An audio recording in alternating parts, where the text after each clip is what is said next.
किया गया था। और जो पार्टी अपने आप को दुनिया में सबसे बड़ी पार्टी बोलती है,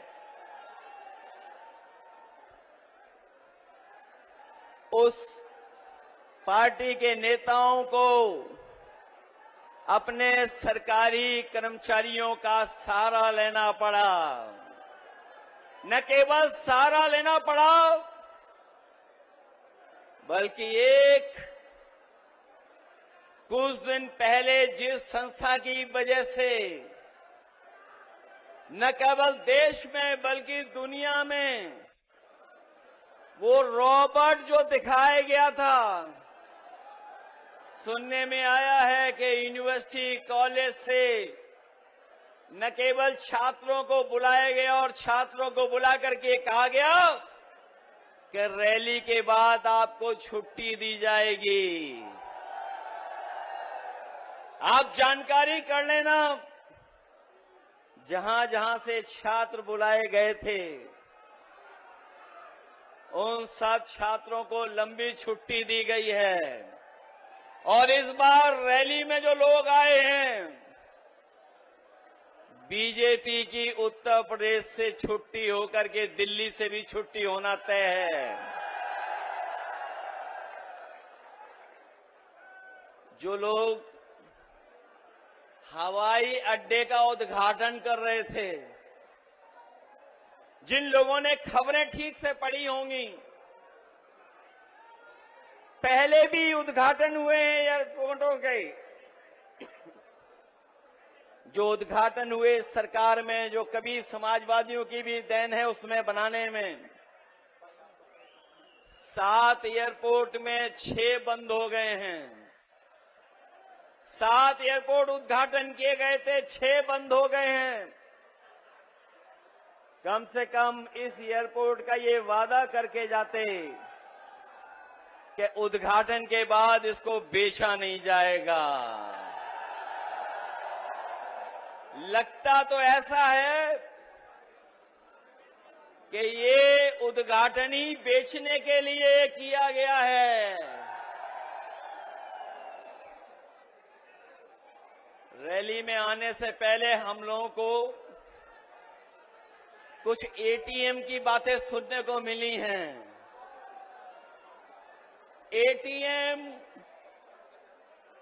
एटीएम की बातें सुनने को मिली हैं।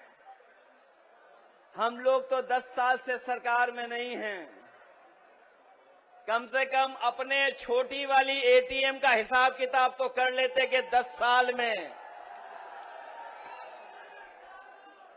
एटीएम का कितना हिसाब किताब बना होगा। और मैं ये अपने पत्रकार साथियों को एक क्विज, एक एटीएम का क्या फुल फॉर्म हो सकता है, वो छोड़ करके जा रहा हूं। इस एटीएम ने न केवल देश बल्कि दुनिया को, न केवल देश बल्कि एटीएम ने दुनिया को परेशान किया होगा। जो लोग ए के बारे में समझते होंगे वो टीवी जान जाएंगे, वो एम भी समझ लेंगे। सुना है कि ए पर बहुत मेहरबान रहते हैं कुछ लोग, इसीलिए एटीएम याद आ रही है उनको। मैं इस रैली में जब आया हूं तो मुझे सबसे पहले हमारे गुर्जर सम्राट मेहर भोज के प्रतिमा पर सम्मान करने का मुझे मौका मिला है। मैं अपने साथियों को याद दिलाना चाहता हूं कि हम सब लोगों ने वो लड़ाई लड़ी थी जब दूसरे लोग हमारा आपका इतिहास भी छीनना चाहते थे, हमारे सम्राट को भी छीनना चाहते थे। मैं अपने तमाम लोगों को भरोसा दिलाता हूं कि नोएडा में तो आपके और ग्रेटर नोएडा और आपके जिले में इन महान लोगों को जब भी हमें मौका मिला है, चाहे हमें स्टेडियम बनाना पड़ा हो, तो हमने शहीद विजय सिंह पथिक के नाम पर स्टेडियम बनवाया था। और यहां का सबसे बड़ा पार्क जो हम लोगों ने गुजर सम्राट मीर भोज जी के नाम पर बनाया था। मुझे याद है 1857 की लड़ाई, जहां तमाम क्रांतिकारियों ने लड़ी थी, उसमें हम अपने कभी भी कोतवाल धान सिंह गुर्जर जी को कभी भूल नहीं सकते हैं। मैं आज आप लोगों को भरोसा दिला के जा रहा हूं कि जहां आपने यहां पर जगह जगह पर जो आपकी प्रतिष्ठित जगह हैं, वहां पर आपने इनका सम्मान देने का काम किया है। आप 2027 में सरकार बनाइए, राजधानी लखनऊ में भी इन तीनों और तमाम हमारे पीढ़ी महापुरुषों के योगदान को याद दिलाने के लिए हम लोग स्मारक और उनकी रिवर फ्रंट पे प्रतिमाएं लगवाने का काम करेंगे। हालांकि कल जब रैली में लोग आए थे, उन्होंने बहुत सारी बातों पे चर्चा कर दी, लेकिन वो गैस सिलेंडर की चर्चा करना भूल गए हैं। याद रखिए, भारतीय जनता पार्टी का एक एक फैसला जब कभी भी हुआ है तो इन्होंने हमें और आपको दुख और तकलीफ देने का काम किया है, परेशानी दी है, और न जाने कितनी बार भारतीय जनता पार्टी के लोगों ने हमको धोखा देने का काम किया है। मैं अपने किसान भाइयों को भरोसा दिला के जा रहा हूं, इन्होंने जमीन ली होगी, लेकिन बाजार भाव से आपको मुआवजा नहीं दिया गया। मैं अपने किसान भाइयों को कह के जा रहा हूं कि जब भी समाजवादी सरकार बनेगी, हम अगर कभी भी किसानों की जमीन लेकर के कोई विकास काम करेंगे तो उन किसानों को बाजार भाव की कीमत देने का काम करेंगे। जिनकी जमीनें गई हैं, वो जानते होंगे कि इन्होंने धोखा देने का काम किया, उनको बाजार का मुआवजा नहीं दिया। जो हमारा कानून कहता है, कानून का भी लाभ हमारे किसानों को नहीं दिया। लेकिन हम समाजवादी लोग आपको भरोसा दिलाते हैं, जब कभी भी किसी विकास के लिए आपकी जमीन ली जाएगी तो उसको हम लोग बाजार भाव का मुआवजा देने का काम करेंगे।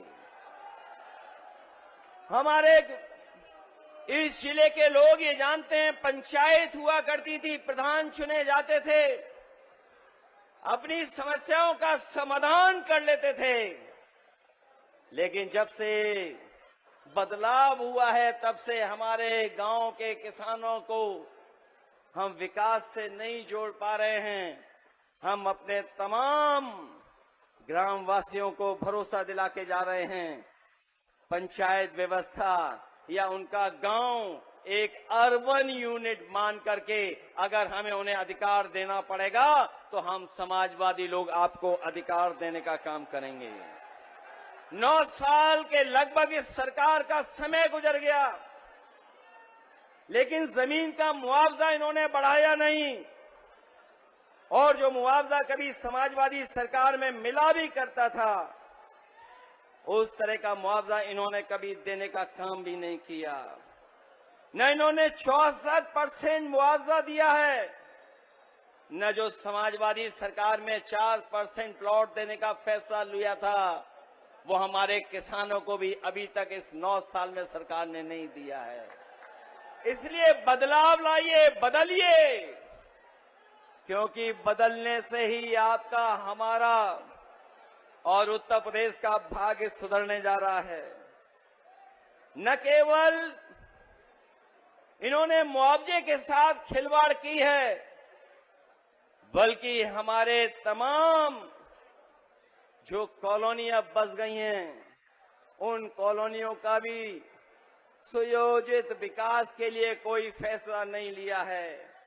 इसलिए इन कॉलोनियों को नियमित विकास से जोड़ने के लिए हम लोग आने वाले समय में काम करने जा रहे हैं।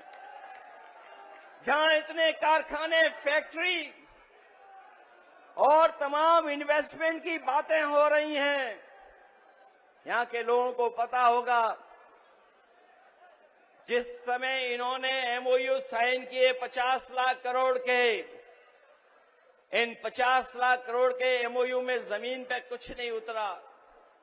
हो सकता है 5% के नाम पर इनकी जेबों में कुछ जेब भर गई हो, लेकिन ये 50 लाख करोड़ का जो एमओयू करने का फैसला लिया था वो जमीन पर नहीं उतार पाए हैं, न रोजगार दे पाए। बड़े पैमाने पर पढ़े लिखे नौजवान हमारे नौकरी से दूर हैं, न नौकरी है न रोजगार है।